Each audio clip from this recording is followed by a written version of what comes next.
Know the signs. Know the signs. Know the signs. Know the signs. Know the signs. You know, part of anxiety, depression, it's part of life, and it's not going to go away. The difference is how you handle it. It has become an epidemic in our area, and it's devastating. Well, suicide is generally when people or, students feel that there is no more hope left, and it's just better off for them to not be alive anymore. It's a lot more prevalent than most people think it is. If a person starts to notice that they don't have feelings anymore, that they just don't really feel the way they used to, or they actually feel desensitized, they don't feel, that's a huge sign. Big warning sign is, a change in behavior. We all get sad or depressed sometimes, but when it's, for a longer period of time. Somebody who's ruminating over some kind of loss, somebody who's lost somebody to suicide recently, puts them at incredible risk for suicide. People will make statements or give away their things, or I don't need this anymore, or it doesn't matter because I'm not going to be here. The person becomes withdrawn, they might start behaving or acting differently than their normal behavior. People organizing their stuff, people who are typically not very organized, and people who are saying goodbyes, people who are kind of getting their stuff in a row for seemingly no reason at all. Anytime that a person is talking about suicide or threatening to harm themselves in any way, even if it comes across as a joke, they seem like they're joking about it.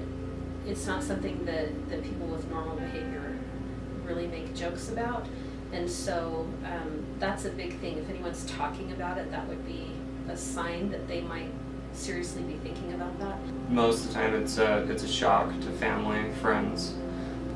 I have been suicidal in my life, and I'm not now, but I have been a couple of times to a point that I have felt that life is so dark and there's no hope, and everybody would be better off without me. I would solve a lot of problems if I just weren't part of the equation, and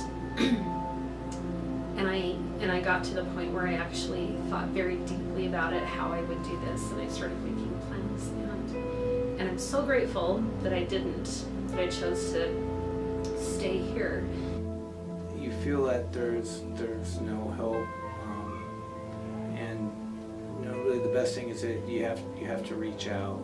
No matter how bad it is, it can change and it will change. That's the only thing that stays the same, is that everything changes. Respecting your friends' privacy is important, but it's only important to a point, because if they kill themselves, you don't have a friend anymore. So. And also err on the side of caution. It's better to report it to an adult than not. Even if it's just the kid was frustrated, then they're just frustrated, but we want to check in, so don't be afraid to reach out.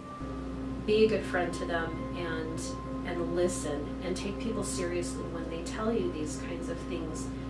It's better to really listen and to believe what they're telling you, and to help them to find help, and talk to a counselor, talk to a teacher, talk to a parent. You've got to talk about it. We're here for you. You matter. We're here for you. You got this. Trust your best friend. We're here for you. Everyone loves you. Come talk to someone. It gets better.